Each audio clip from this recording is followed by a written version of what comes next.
I like my scarf. I think it's really nice. I'm gonna steal it.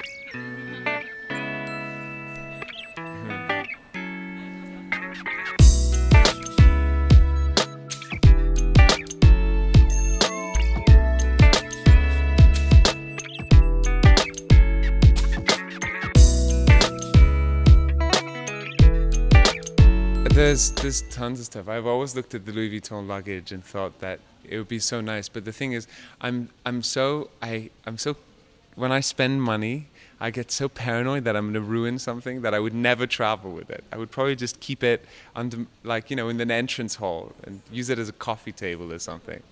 But unfortunately today I have to buy my mother a birthday gift because it's her birthday, so I'm going to have to find something. I'm not very good at shopping. Although I do it very quickly because I get very impatient, and in the end I end up buying things that I'm never going to use or never going to wear. So it's very dangerous.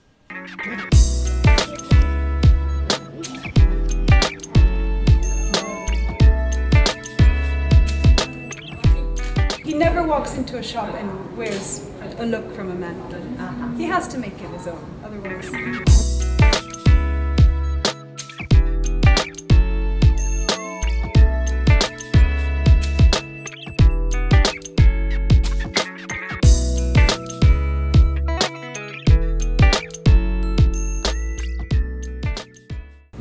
What about blue? M dot H dot B.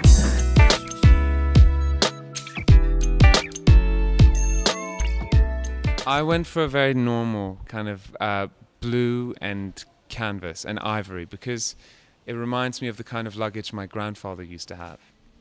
And my grandfather always used to have everything with initials on it because he came from, you know, a very simple family in Syria, and he went to America and he made some money, and so he was very proud of, you know, if he owned something nice, he would put his initials on it. And it was a very old-fashioned thing to do, everything from a cigarette case to a wallet to a piece of luggage to a shirt.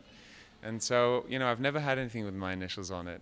And my middle name is Holbrook, so that's why I put MHP.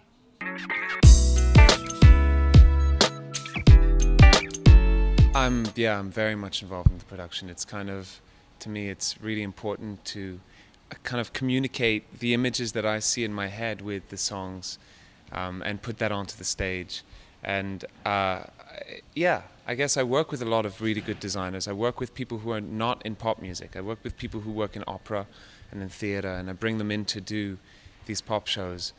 For me, it's really about mixing theatre, opera with the idea of a gig. So you get this kind of you know, handmade feeling to a show that doesn't feel like a normal pop show. And that's why it has so much more impact, because it feels so different to other pop shows. I like the idea of being the kind of demonic ringleader.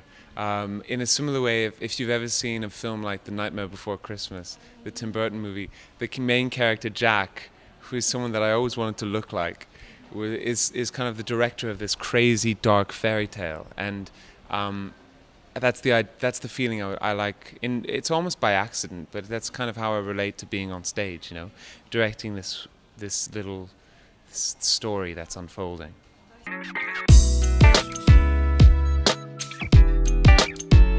I want to tell weird little stories, and my albums are like a collection of strange stories of fairy tales, and that's how I approach it.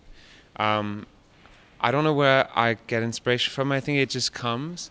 You know, I steal things from my friends' lives. I steal things from my life. I am always looking for stories, whether it's in a newspaper or in a coffee shop.